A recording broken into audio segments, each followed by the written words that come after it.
Good evening, campers, dreamers, and babysitters. And yes, we are continuing on with our Fantastic Fest coverage, this time talking about a little film called Strange Harvest, Occult Murders in the Inland Empire. Fun fact, this was the first film that we got offered this year to cover, and yeah, we got it pretty early. So we've been sitting on this one for about, a week and a half or so now when we watched it. Yep. And boy, this is kind of an interesting, strange cookie. This, for those of you who don't know, because we didn't know jack about it when it first came across, this is a mockumentary style pseudo true crime expose on a serial killer named Mr. Shiny, who I guess was doing some occult like murders in like the Southern California area. And you kind of get to go through almost this what do we call it, like unsolved mysteries, forensic files-esque kind of story as this unfolds. And yeah, needless to say, this movie's pretty fucking dope. I really enjoyed my time with Strange Harvest. I didn't know how I was going to feel about it when I go into that, because mockumentaries, in my opinion, they work best for comedies. I feel like they really work well. And when you do that for horror, most of the time it's under that category of found footage. So, it has that kind of thing. So when you go into that mockumentary thing, there's really only one, maybe two of them that I can think of off the top of my head. The major one being Lake Mungo, that really sticks out to me as landing that style of film successfully. And I'm happy to report that I can put Strange Harvest on that list as well. Going into this one, I could not find anything on it. I had looked up, I searched Strange Harvest, could not find anything, couldn't find an IMDb page at the time. It was just kind of a big blank slate for me. So going into it, I had no idea what to expect. I know it's kind of like this found footage, forensic files, just from, your take on it. So, going in from that aspect, I didn't know if this thing was going to drag, if it was going to feel organic, because that is oddly, the performances, you're not asking a ton from the performances, but they have to feel organic. They have to not feel like they're trying to act. So I didn't know if that was going to be a jarring experience depending on our leads here, but I got to say, this one absolutely captivated me from that kind of mockumentary found footage aspect of it. When we're kind of sitting down with our lead detectives and we're learning the information, this thing does span over decades in terms of the Mr. Shiny crimes. And it feels like you're watching an actual documentary. You can forget at times that you're watching a film, that this isn't based on anything that's actual true events, or this isn't something that you're watching a Netflix documentary, because it is that well done that it does feel that way. And I gotta say, this one had me from beginning to end. This thing is absolutely captivating. I love the performances. Again, they do feel natural. So it really did feel like I was watching a documentary based on something. And the elements that they play with in here, where it's a serial killer, there's some cosmic things going on. There are so many elements at play in here, and they just meld them seamlessly for me. And I think it all just melds well and works perfectly. 100%. And this, for those of you who don't know, comes from Stuart Ortiz. He is one half of a duo known as the Vicious Brothers, who brought us things like Grave Encounters 1 and 2, and then Extraterrestrial. So, they're no stranger to kind of the found footage mockumentary-esque style. And I know there's a lot of fans of the Grave Encounters films. So, this to me was something that was probably my only jumping off point going into this. So, like, you got even a little bit more prepped from myself before I even went into it. I thought this was going to be straight found footage when I sat down to watch it. And then getting that surprise of it being mockumentary, I was engrossed. And I think that's the best part of it, is that Luke is right. It is so convincing at times, especially right before the cosmic elements kind of really start to take charge, that it is, you could be fooled into thinking that this is based off of some real murders, some real cases and things that happen. The acting from our two main detectives, I will say, and across the board, everybody's very convincing. But I will say Peter Zizzo and Terry Apple, who both play detectives, are just excellent in this. They both bring very different approaches to their detective counterparts, which I thought was very intriguing. You know, I think that one of them, and I won't spoil it, but one of them has a very much reserved, very much kind of like they've seen some shit kind of stuff where they're saying some things that you could just tell are resonating with them, and that's very strong. You know, it's a very strong performance. While the other one kind of plays this as like, you know, they're affected, but the way that they're affected is that they got to get down to business. They're very mission oriented. They're very like that, and I was totally convinced by that, and I genuinely thought they were very good at selling and prepping and setting up every time there's a little twist or any time that there's a little bit of a progression in the story to just get you more invested. Yeah, and that's what I loved about this. Again, the characters in here really do feel authentic. They feel organic. They feel like real people that you'd be seeing. You know, you look at something like Lethal Weapon. I don't know, but it's like, you know, those are Shane Black characters. You know, and you know that when you're watching, you know, an actual film like that. But this one, they play into that mockumentary, the forensic files feel here. And there are subtle differences to our characters, and you know that subtleness is perfection when we're dealing with authentic real characters, because you know it's just that kind of that thin line of this character's a little bit different from this character, but it's just enough to differentiate those personalities and how they play together. And you know, going into the actual terror of the film, I will say, you know, there's the aftermath of a lot of crimes and things and being able to see them. There's one involving a pool that's absolutely terrifying. That imagery is going to stick with you. There's actually another one that has to do with, I guess, maybe you'd say like a home invasion of sorts, where you actually do get a peek into how this kind of ordeal goes down. And that scene for me just absolutely captivated me. It's something where, you know, the way that they play it, the way that they are able to show it to be like, hey, we actually have some footage. Again, feels organic, it feels real, and the performances in that scene will make you feel like you're actually witnessing some sort of crime. So, you know, when the serial killer aspect of this and the aftermath that plays, it is absolutely terrifying. And then when we implement the cosmic side of things, it just feels organic. You know, cosmic horror has our hearts. So, you know, and we're an easy sell on that. But what they do in terms of the lore that they present, the actual visuals that we do get in the film, for me, it just all works so well. Yeah, and I would say they don't overdo it with the Yeah. cosmic horror. You're not going to get a bunch of stuff like people splitting into creatures and really getting into the Lovecraftian side of it. You're not getting a ton or very much any of that. It does still try to keep itself grounded, but by kind of giving you almost this what's the best way to say it? Almost this conspiracy theory like kind of nature to it, where it's like, we're just going to put a little bit of this in your head and kind of let you run with it, and then show you a couple things that are going to kind of convince you to run with it. And it's very smart. It's very intuitive. I really enjoyed the way that they set this whole thing up. And you know, I think the only true drawback that I could say lies in this film, and even then, it's not like a huge discount, is it kind of falls in with a lot of films like this. I don't know how much rewatch value this is going to have for me. I think maybe, you know, I'll watch it again, certainly more or less to study it, and just kind of get the idea of just like, I'd love to show people this movie. But it's one of those things where, you know, once you've kind of seen everything there, it is one of those where it's like, yeah, it's a good one-time watch. It's a very solid thing. But I'm not trying to say that to necessarily discount it. It's just kind of, I guess, the territory you run into when it comes to these kind of documentaries for me. Yeah, and you know, I'm uncertain of rewatchability. I'm curious to turn this one on again. I'm certainly eager to watch it again just to see how that second watch is. I am certainly excited to show this to people. I think it's so well done.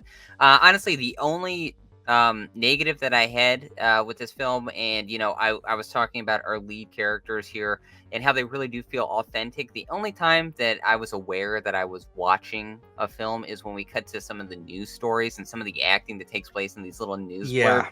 It just really feels like those actors are acting. It doesn't feel authentic. It feels like they're really trying to deliver those lines. And as I was watching, I was like, oh, yeah, I'm watching a movie. And then, you know, as we got back into our leads and the true crime aspect of it, that's where it got me back in. But those little segments of news, they're only minute in terms of the actual duration of the film. But I think a lot of people might struggle with those in terms of, you know, it might break the aura that the film has presented just for those little bits of time. I can agree with that wholeheartedly too, because that's an issue that just stems all kinds of found footage and horror, like documentary style films when they're trying to make something up. Is like those news segments, no matter how you do them, I feel like they never feel like the real news. Like it's Yeah. just so weird. Like I don't know why we can do that. You watch it on TV regularly, perfectly fine. In a movie, it's just you can immediately call bullshit. I don't know. It's just something there, but again, those are just two very minor issues for a film that I think I can confidently say Luke and I both really enjoyed and are really excited for you guys to get your hands on here. This was definitely a really fun way to start the festival this year. And I certainly am looking forward to getting this out there, letting you guys actually get your hands on it, being able to see it. It doesn't seem like there is an official release date as of right now. I'm just diving through some of our notes from the festival. Yeah, nothing yet, but I would imagine that this one won't be too long around the corner. This actually would have been a perfect release to do in October. So if Yes. after the festival they can whip this thing up and throw it on like a Screenbox or a Shutter, this would be a perfect pickup for that. So here's to that. Hopefully, I mean, if it pops up November, December, I'm happy. I just hope it's here before the end of the year because, yeah, it's definitely worth it. And I want you guys to check it out. So I'm going to give this one a recommend. Yes, this is an easy recommend for me. I had so much fun with it. It really does bring some horror elements to it that I think will stick with you, especially seeing some of the aftermath of these crimes. And the cosmic horror elements here are a lot of fun as well. So, being able to play with a lot of different subgenres in the horror space, I think was really well done here. I'm intrigued to see what the rewatch ability is on this one, but I'm excited to turn this one on. If it does show up in October, hey, you're not going to twist my arm. I'll give this one a watch again. Like you said, if this does get picked up by Screenbox or Shutter, it will be a big win for whichever streaming service does pick this one up, because I think a lot of people are going to be talking about this one. So easy recommend for me. 100%. And yeah, guys, that is going to wrap us up here for Strange Harvest. But don't go anywhere because I had the honor and a privilege of getting to sit down with not only the director, Stuart Ortiz, but also Terry Apple and Peter Zizzo to discuss a little bit about Strange Harvest. We talk a little bit about the inspirations and as well what it took for those two to get into their detective characters and what kind of elements they brought to it. It's a lot of fun. Just a short couple of clips from it here at the end. So if you could stick around and watch those, I'd really appreciate it. But yeah, that is another one in the books for us for the 2024 Fantastic Fest. We are going to continue to bring you reviews all this week. So stay tuned. And yeah, look forward to some more fun stuff as we go down the pipeline here. So until next time, I'm Dylan Newell. And I'm Luke Janesco. And remember, stay scared. In my first film, which is from 2011, is a movie I made called Grave Encounters. That's a found footage movie, but we did have some kind of documentary elements in that movie. And I always just thought it was a really cool kind of way that you could approach doing a horror film or any kind of horror story. It gave you an interesting vantage point that you just normally don't get to see in horror movies. So it always stayed in my mind and just kind of was always there in the back of my head as this idea. And then I think it was during COVID when Tiger King came out and it just became this huge phenomenon. It's super popular. And Tiger King, at its core is basically a true crime story. And it sort of occurred to me that, there was an appetite there and that true crime had gone mainstream and that this was everyone, seemed to have an appetite for it. It just seemed like the right time. And I don't know. It's just one of those things. All these ideas percolated in my head. There was a combination of like True Detective, which is a huge inspiration, obviously, which just did a great job of combining like a pretty straight ahead police procedural, then bringing in kind of these otherworldly elements. All those things kind of swirled together, and then I just was like became convinced that I had to do some kind of true crime, do something in the true crime format, and a serial killer just seemed like the perfect villain for that story. And as far as like influences from real world stuff, he's kind of a conglomeration of, I guess, a bunch of different killers. Obviously, we've got some Zodiac killer in there with like the letters he writes and whatnot. I think the closest two guys I can really compare him to are like Berkowitz, who was the Son of Sam killer, and then this other guy that people don't really know about. His name's Herbert Mullen. He's a guy that thought if he didn't kill people, earthquakes were gonna like destroy California. So both these guys were like, they thought that they were killing for like a higher purpose, or like that they were answering to like a higher power. So that was very much kind of in line with our killer in our film. Was there anything that when you're kind of sitting there giving these interviews and kind of moving through everything, were there ever any moments like as you're kind of going through it where you were maybe having trouble trying to, I guess, emote the emotions when it came to, because like you're very convincing. I will give you that. You both are very, very good at kind of selling me on these like horrific moments of like, oh my God, I can't believe I'm seeing this or I'm experiencing this. And that's very authentic. So I guess was there any trouble channeling that for you? Or was this more just like you got really into the character and were able to bring kind of this is the emotion of how I felt when I walked into that crime scene? Well, for sure, you want to convey the emotion and you want to understand the character that you're playing. But I think one of the unique challenges of these roles, and it was very clear in Stewart's in the audition what he was looking for, were actors that could convey a lot with very little facial expression. Because the thing is, if you just play this like you and I are talking right now, and if you have an hour and a half of me just talking and saying stuff, it's going to be really boring. So you or get boring. So you have to find a way to convey with subtle cadences and just subtle little changes in your physical body and face. The idea that you are containing these multitudes of horror that you have witnessed. And one of the things I did was through my therapist in New York, she knows a retired homicide detective. So I got on the phone with this guy, and it was interesting for me to listen to him describe these really horrible things that he had seen, but he had a way of talking about it that was very calm and very calming. I think this guy is used to making people feel comfortable. This guy is used to having to convey really horrible information to people that might not be emotionally ready to hear it. So there's a certain amount of guardedness that you have to have, there's empathy that you have to project. And then in Stewart's writing, you have to find these subtle cadences. I was saying before, like in a regular horror film, the cadences, the music is like this and this and this, and then it's this. This, it's all very just, it's very. It was a unique and amazing challenge to have to deliver this in a way that straddles that line between this is horrible information and I'm going to blow your mind with the story I'm telling, and I'm going to do it calmly with it's sleepy. Harry, I was going to say that was kind of the biggest difference I saw there was that you have this kind of era of confidence to your character that is very much like ready to just dive in and get this thing solved and figure it out. What was that like? How did you pull for that? Yeah, I love the character. I mean, I just played her as the character, and personally speaking, I was very nervous because I get freaked out by this kind of stuff. I love thrillers, but I get freaked out. So I really was way less Terry and way more Lexi Taylor. I mean, he gave me some backstory on her and the way she grew up and things like that. So I just resonated with her. And I just got that, yes, I mean, I think probably Lexi is a little more hardened I would not be able to handle that personally. But I think I just wouldn't, but as the character, I was kind of shocked when I did go on set that I could handle it because Lexi could handle it. And I was handling Lexi. So, I mean, she saved my ass because I probably wouldn't have, had we had a conversation with each other, it wouldn't have gone that way.